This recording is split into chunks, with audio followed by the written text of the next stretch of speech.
This is your news source evening bulletin for today, Wednesday, the 6th day of October in the year 2021.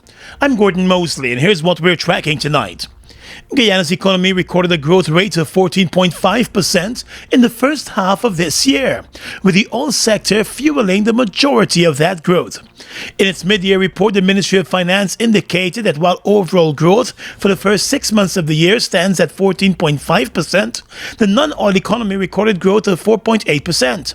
The devastating floods across the country earlier this year and the ongoing impact of the COVID-19 pandemic are being blamed for several non-oil sectors not performing well. According to the Finance Ministry, the effects of the floods and the pandemic have also spilled over into the second half of the year. It said due to the unprecedented floods, which impacted particularly the agriculture, forestry and mining sectors, along with the lingering effects of the COVID-19 pandemic, the effects of which will spill over into the last half of this year and even beyond, the revised full-year forecast for real GDP growth in 2021 is now 19.5% overall and 3.7% for the non-oil economy. The mid-year finance report noted that the agriculture, forestry and fishing industries have contracted by 2.4% compared with the decline of 4.1% for the corresponding period last year. In the sugar sector, production was affected by the high levels of rainfall, which resulted in a decline of 22.4% in the first half of the year when compared to the same period in 2020. The rice sector saw growth of 7.8% in the first half of this year, marginally lower than the target set for the period. Production of other crops declined by 7.3% due to the floods, and the livestock industry was estimated to have grown by 10.6% when compared to the same period in 2020. However, for that same period, the fishing industry contracted by an estimated 6.6% and the forestry industry by 7.1%. The mining and quarrying industries were estimated to have grown by 23.1%, according to the Ministry of Finance, with higher output from the petroleum and other mining industries, despite contractions in gold and bauxite. The mid-year report also found that total output from the petroleum sector increased by 65.4% when compared to the same period in 2020. The manufacturing sector saw an estimated growth of 13.1% when compared to the same period last year, with the expansion of the sector being attributed to a growth of 23.1% in other manufacturing. The construction sector saw growth of 25.5%. The Finance Ministry believes that growth is a result of increased public and private sector partnerships. The Minister responsible for Finance, Dr. Ashni Singh, has stated that the favorable economic performance at the end of the first half of 2021 in the non-oil economy bodes well for the upcoming second half of 2021 and beyond. He said it is expected that advances in key investments, both in the public and private sector, will buttress the second half performance of the economy. The mid-year report will be laid in the National Assembly when the Assembly reconvenes later this month. More news coming up in just a moment. It's been a long time coming. Overdue, some might say. But now that it's here, it will change life forever. And it is here to stay. The future is now. Transforming Guyana into the 21st century. Introducing GTT Fiber. Experience internet connectivity like never before. Speeds you deserve at prices you can afford from a name you can trust. Sign up today. GTT Fiber is here. GTT. Together, we rise faster. Strap in.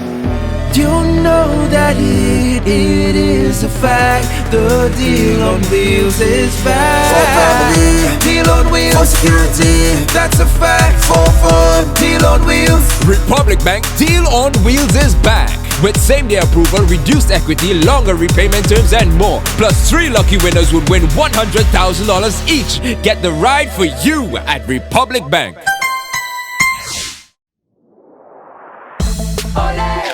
Turn up the whole place. Taste the snack that have a smile on everyone's face. Ole, got the flavor lamp.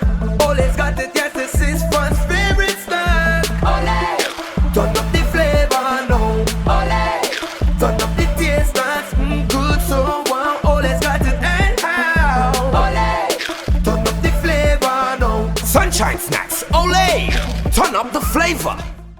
Give me one dembe for my whole family. Their bread is tasty. Dembe bakery. Baked with love and passion by our dedicated team of fine bakers, we give you dembe. With the same great quality you're used to, we now have a slightly new look. Here in Land of Canaan, we are ready to give you even more. Don't wait until you're hungry. Reach for a slice of dembe.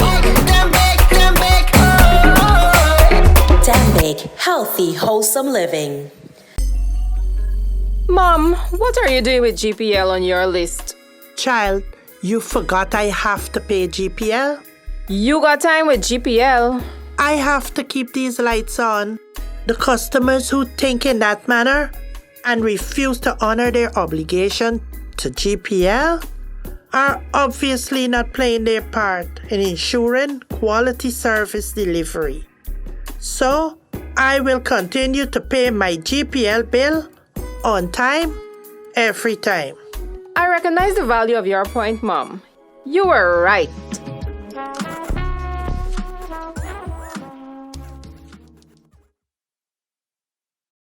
We've got exciting news! All 12-ounce yellow cab Buster are now only $100. Buster, live in Come full get your color. Buster $100. Come get your Buster $100.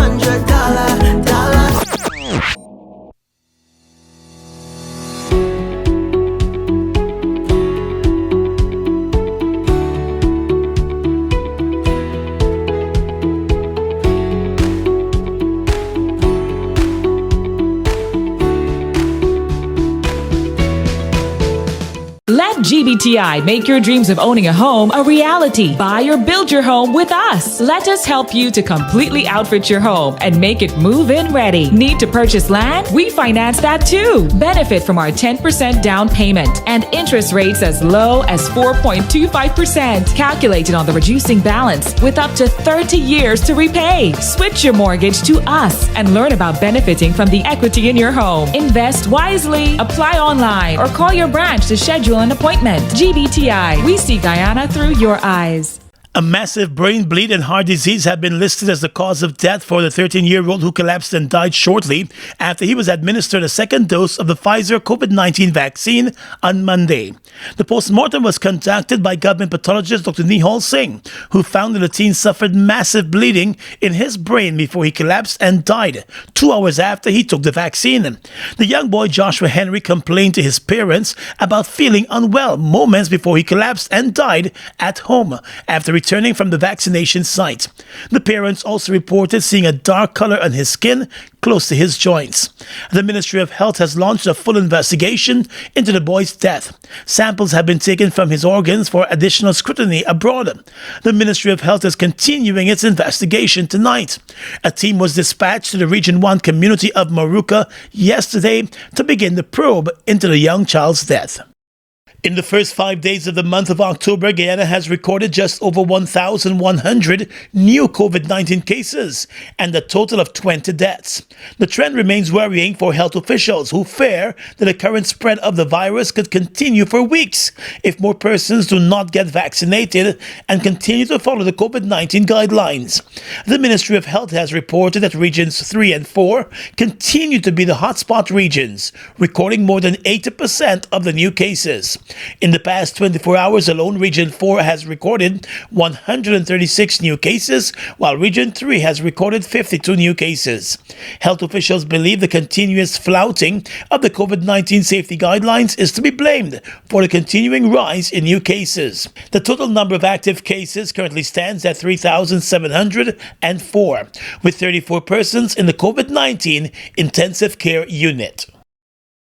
Let's tell you now that the Ministry of Health has made a decision to establish an oxygen plant at the Infectious Diseases Hospital at Liliendal, which is being used to house COVID-19 patients. The oxygen plant will be able to fully supply the needs of the hospital as the number of hospitalizations as a result of COVID-19 remain high. Many of the hospitalized patients are dependent on oxygen, according to the Minister of Health, Dr. Frank Anthony. We are working to improve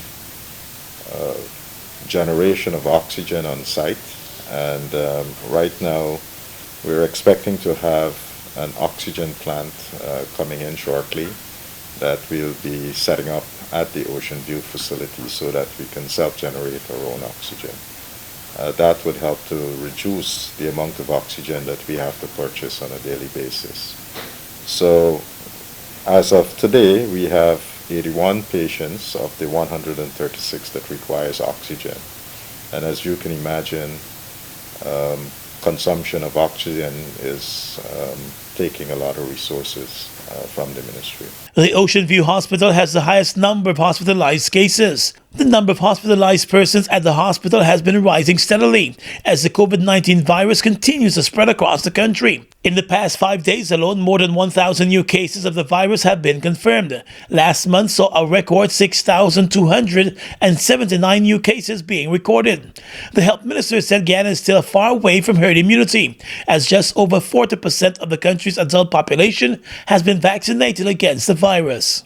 We're still a far way off because depending on what variant we're dealing with,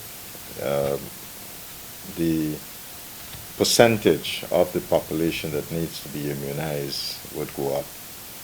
Right now, some of the experts believe that with the Delta strain, you have to get closer to 90% of your population being fully immunized.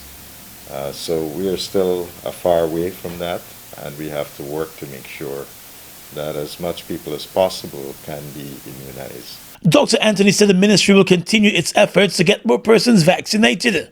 9 more COVID-19 deaths have been added to the country's death toll, pushing that death toll to 816. 2 of the most recently recorded deaths took place back in August, but have only now been confirmed as being COVID-19 related.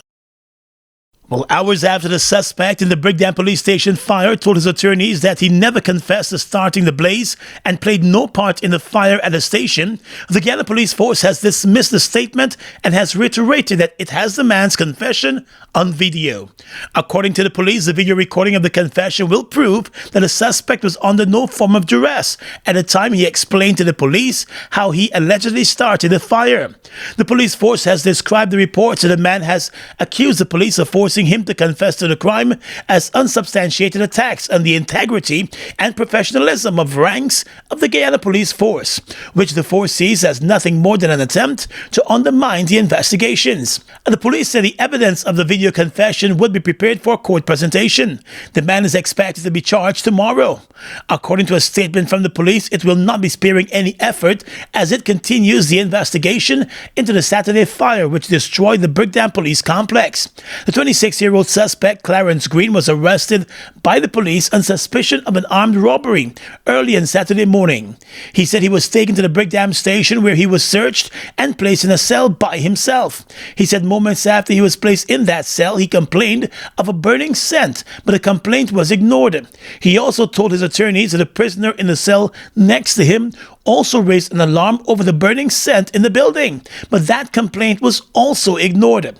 Hours after, the man said the prisoners were evacuated as the entire police station was engulfed by flames. The government of Guyana, through the Ministry of Agriculture, is seeking the help of farmers and other persons who may have information or evidence related to the allegations of fraud and corruption in the distribution of the government cash grant for farmers. Vice President Bara Jagdeo has announced that information could be forwarded to the Agriculture Ministry within the next month to aid in the investigations. He said persons were hired for the program and those who engaged in corrupt practices will be held accountable. It is suspected that hundreds of persons who did not suffer any losses during the floods earlier this year submitted their names and were given large grants. There appears to have been no proper verification program in place, and complaints started to roll in about the grants being paid out to persons who are not even involved in farming. Over $8 billion was set aside to be disbursed to farmers across the country as part of the relief efforts. Large-scale farmers could have received up to $10 million. Other farmers received various disbursements from as low as $50,000 to over $100,000. The Agriculture Ministry announced several weeks ago that it has launched a probe into the allegations of fraud and corruption with the rollout of the relief effort.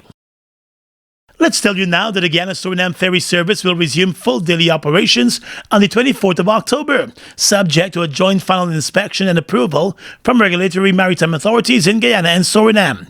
The regular ferry service was suspended last year because of the COVID-19 pandemic. Crossings were eventually allowed for 2 days in the week. In a statement, the Ministry of Works announced that a delegation from Guyana, led by the Minister of Public Works, Juan Edgel, recently met with Surinamese authorities to discuss the operations of the ferry service, and some agreements were reached. The teams have also agreed that effective from next Monday, the MB Sandaka, which is currently plying the route, will operate 3 times per week, Monday, Wednesday and Friday. That vessel is currently operating twice per week. The increase in service will follow all COVID-19 regulations from the health authorities in both countries. A joint terms of reference will also be drafted and advertised for the hiring of a consultant to assess the booking system, with a view to propose an online booking platform.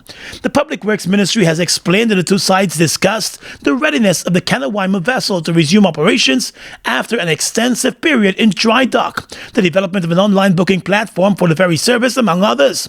Minister Juan Edgel informed the delegation that it is important to have a service where there is greater level of accountability, transparency, and shared information.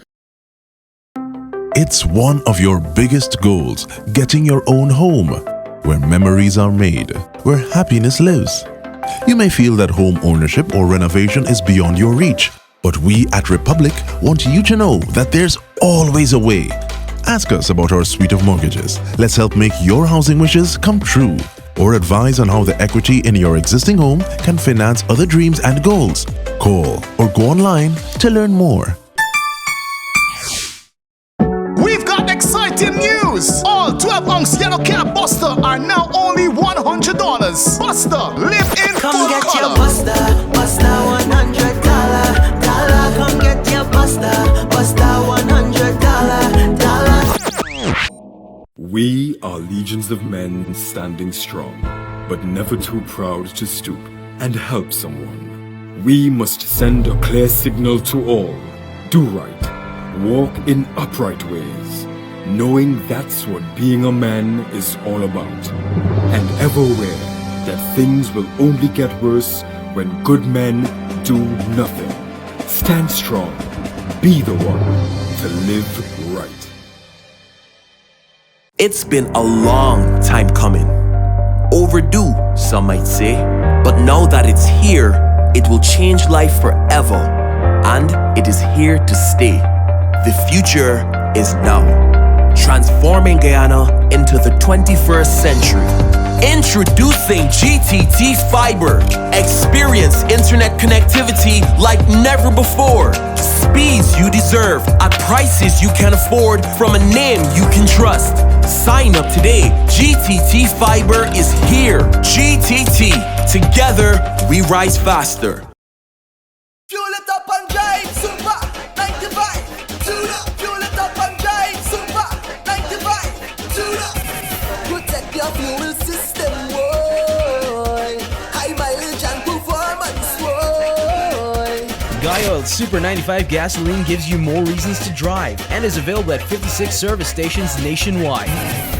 For affordable price, high performance, and high mileage, choose Guy Oil's Super 95 gasoline. Fuel it up and drive.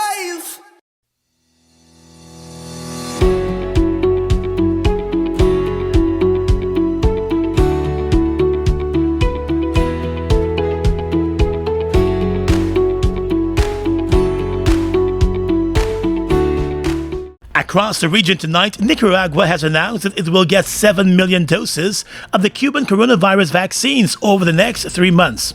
Vice President Rosario Murillo did not say whether Cuba is donating or selling the vaccines to Nicaragua.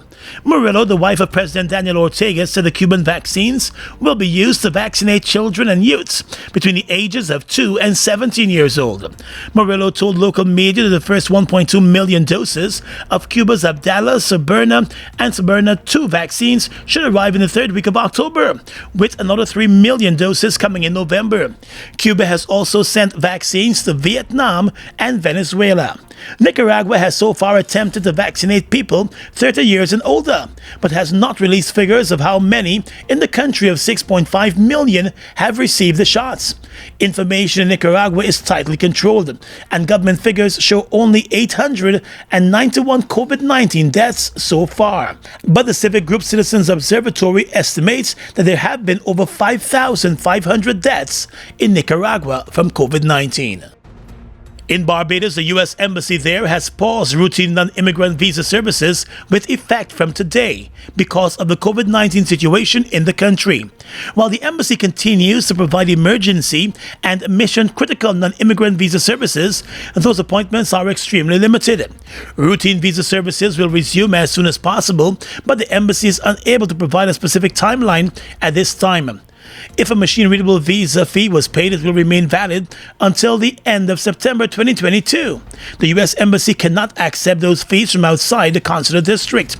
The embassy said it continues to provide interview waiver and renewal interview waiver cases.